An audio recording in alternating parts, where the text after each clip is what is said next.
In this video, I will talk about the different facets and dimensions of economic diplomacy and business diplomacy. First, let us again, similar to military diplomacy and defense diplomacy, let us differentiate the difference. Let us differentiate economic diplomacy from business diplomacy. So, diplomacy, the difference between economic diplomacy and business diplomacy lies again on who is the main actor that is involved in the conduct of diplomatic affairs. In the case of economic diplomacy, the main actor must be the government actor. The main agent, I mean, it should come from the government sector. On the other hand, in terms of business diplomacy, these diplomatic activities must be driven by private commercial actors, particularly the role of the multinational corporations. Considering the involvement of the government sector in the conduct of economic diplomacy, of course, the scope of economic diplomacy is wider compared to business diplomacy. In the case of economic diplomacy, it has three traditional concentrations or concerns or issues of focus. Number one is trade and investment promotion, also known as commercial diplomacy. That's why if you will look at the embassies of the Philippines stationed abroad, there's always a what we call a commercial section. Lahat, meron siyang commercial section, and in which the staff inside the commercial section is not actually from the DFA, from the Department of Foreign Affairs, but these are representatives from the DTI, Department of Trade and Industry.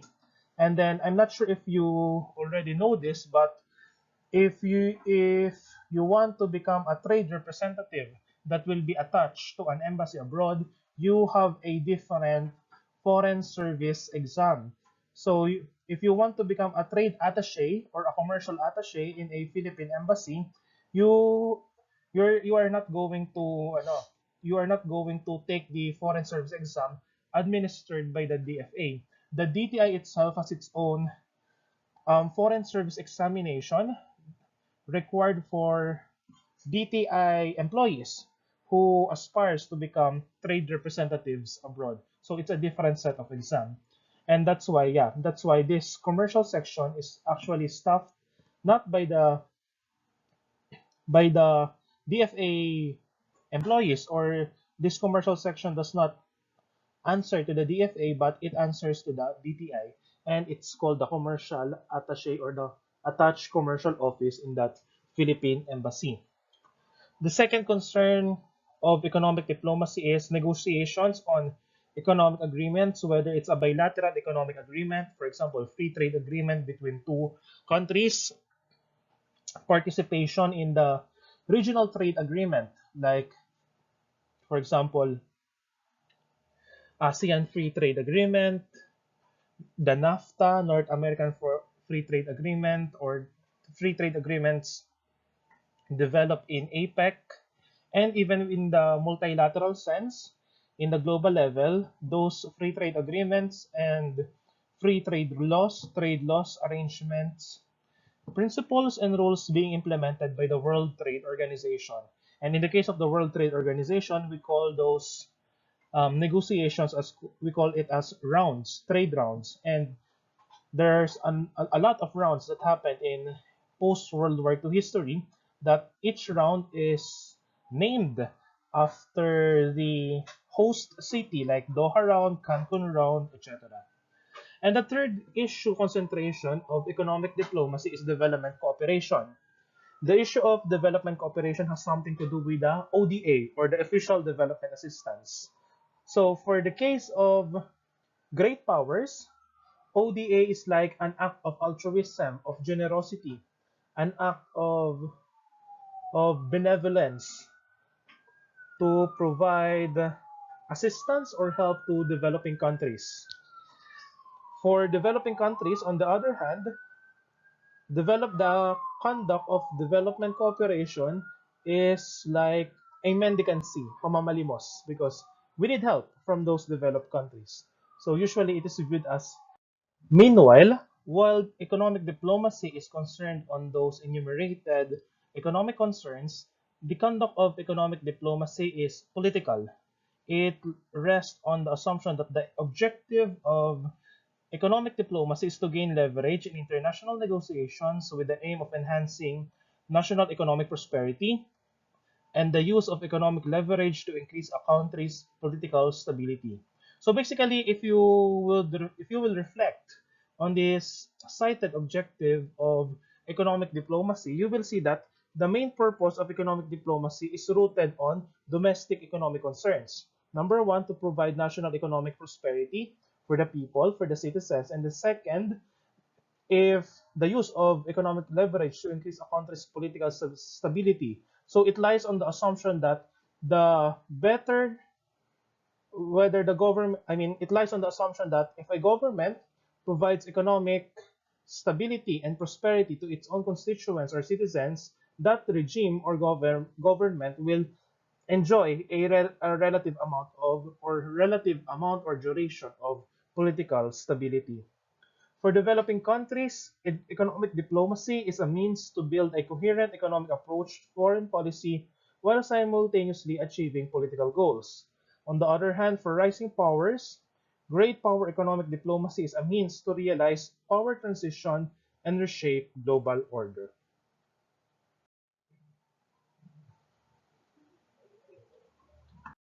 So, in consideration of those variables that I have discussed, these are some of the primary tasks of trade and investment promotion that's conducted by commercial diplomatic activities.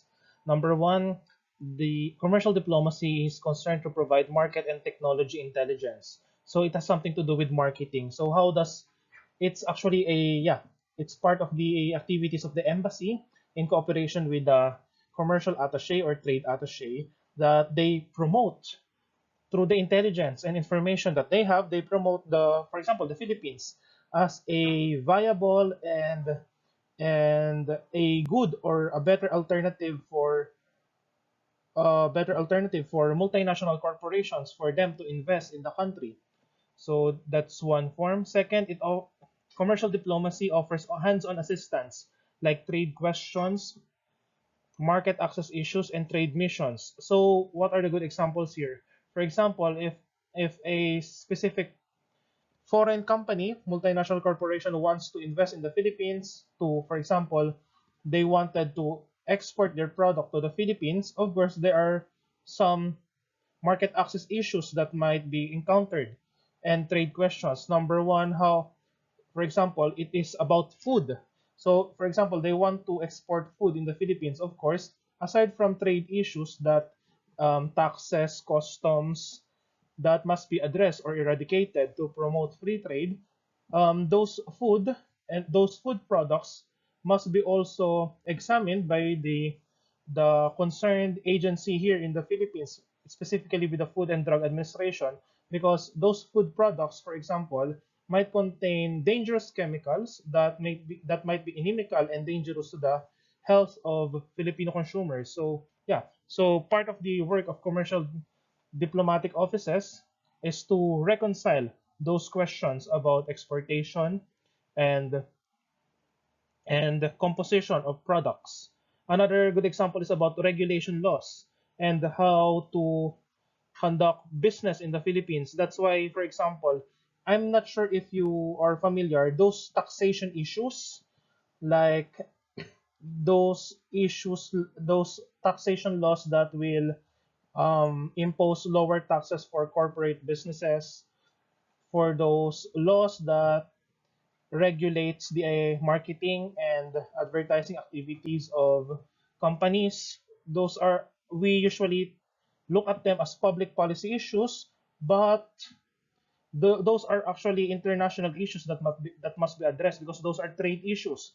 Because the more restrictive the business environment, the the higher the degree that the MNC will be disillusioned to allot investments in a specific country. So those issues must be addressed, and then those local issues that we treat as very domestic, like corruption, red tape, those issues are actually not isolated public policy issues, but they have international significance. That's why during the time of the President Duterte, there's the Ease of Doing Business Act was passed, and it's very beneficial for not only for domestic businesses that we have here in the Philippines, but for those foreign businesses that are aiming to operate here in the Philippines, because yeah, it will decrease the bureaucratic applications, the bureaucratic waiting, so those delays and obstacles. So it is part of the duty of the commercial diplomatic office. And then providing partner search and networking support. So what's a good example here? So for example, an issue about regulation. Of course, one the the commercial office will guide the concerned MNC on how to deal with government affairs in the Philippines. So in some cases, they will be the one who will lobby and assist these MNCs. If they cannot do that because of lack of staff, or there might be a conflict of interest, the commercial office might refer the MNC to a consultancy office, a business consultancy office operating in the Philippines to perform the necessary government affairs act like lobbying or obtaining permissions, certificate of product registrations in the concerned governmental offices here in the Philippines. So those are some of the those examples are not the only sole examples. Always remember, there's a lot of trade issues that are being tackled by the commercial diplomatic office. Concerning negotiations on economic agreements, so economic negotiations occur in the following platforms: bilateral, two countries negotiating; regional, via a regional organization, like for example ASEAN; or via a regional trade agreement. For example, in the case of North America, they have the NAFTA, the North American Free Trade Agreement. And then multilateral issues that has something to do with free trade arrangements, like for example, these two principles followed by the World Trade Organization. For example, the most favored nation status, which is actually very ironical in its title, because when we read the title most favored nation, it might refer to favoritism, that there are special privileges that a specific country offers to another country. But the meaning of this most favored nation status, or MFN principle in the World Trade Organization, is that if your country practices free trade policies to a specific country which is a member of the WTO, other countries that are members of the WTO must also enjoy that privilege that you've given to the first country that I've mentioned. On the other hand, we have the national treatment principles of the principle of the WTO. What does national treatment mean? If most favored nation status is concerned to state transactions in terms of international trade, national treatment is concerned with how a state, which is a member of the WTO, should treat the equally treat the foreign company operating inside its territory and the domestic company that has been indigenously existing inside the country. For example, here in the Philippines, if hypothetically only, so if the Philippine government provides tax incentives, for example, to San Miguel Corporation, other foreign companies that are operating in the Philippines must also enjoy that tax incentive. So through that, free trade is promoted and equality is ensured. Second issue of multilateral trade is also a concern of economic agreements. Sorry, yes, is the role of economic, the role of trade representations to the World Trade Organization's negotiations. So in this case, this is not only confined, actually, this is no longer confined to the commercial attaché office in the embassy, but in each country, there's already a trade representative that's being sent to the World Trade Organization. And I'm not sure if you already know, but in the case of the World Trade Organization, each member country has two representatives. One is the ambassador, an ambassador solely dedicated to the World Trade Organization, and then second, the representative of our Ministry of Trade and Industry, or in our case, Department of Trade and Industry. So there are two delegations being sent per country. And in this case, negotiations are what? Are participated by by those two representatives, the ambassador coming from the DFA and the trade minister coming from the DTI in the case of the Philippines. Of course, they have their own staff. It's not that they will be just sent there to visit. They have their own staff. Third, concerning development cooperation. So, as I have said earlier, development cooperation is concerned with disbursement of ODA. So, ODA has two forms, grants and loans. Grants are given free. They are given for free. Loans, of course, loans, pautang. So, therefore, if a state will give back or will pay back its loans, it has interest rates. It depends on the country whether the loan was conducted multilaterally. Of course, if it's a multilateral, the lender is a multilateral institution, there's a uniform set of interest rate. But if it's a bilateral loan, it depends on the terms of the negotiation and agreement. Traditional development cooperation has been contrasted with the new practices of development cooperation. Traditional development cooperation is observed to be Western-oriented because this system was created by the United States and Western Europe through the what we call Bretton Woods system, usually multilateral. Um, Loans and grants are provided through the platform called the OECD, or the Organization of something to do with developing countries. Market oriented, it favors the what? The dominance of market actors, private actors in the market, and it's based on liberal norms. So, liberal in preference for capitalist practices in terms of economics, and in terms of political, the development cooperation grants or loans are sometimes being weaponized to promote democracy, political freedom, civil freedom inside developing countries, particularly in terms of human rights. On the other hand, the new architecture for development cooperation is observed to be usually bilateral. So the usual actors here are East Asian countries that prefers bilateral arrangement of giving loans or grants. They disregard liberal political norms.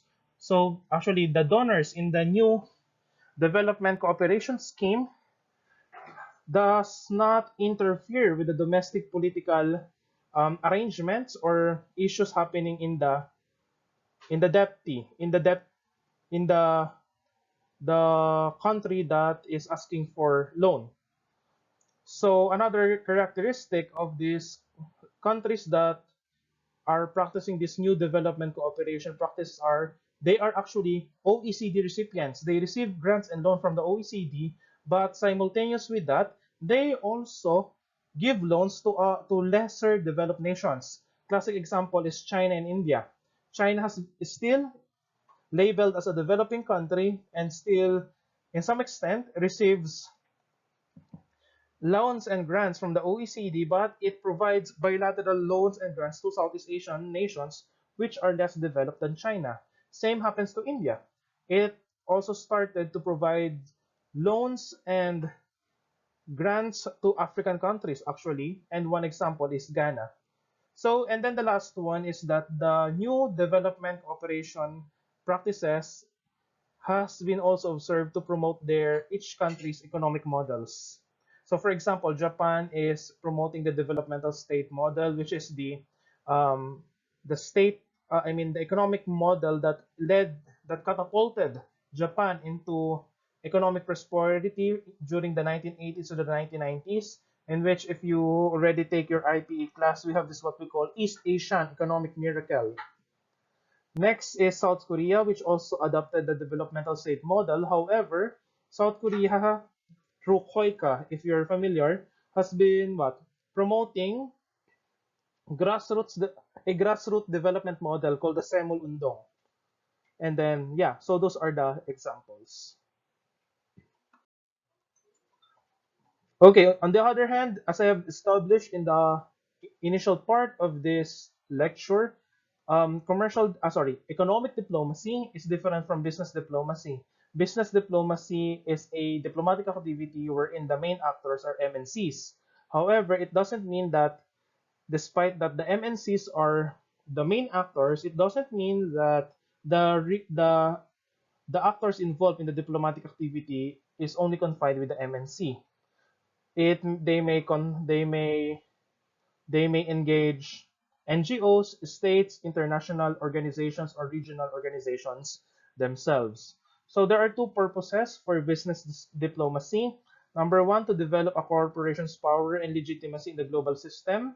Second, to influence economic and social actors to create and seize new business opportunities, forestall economic political conflicts, and minimize political and economic risk.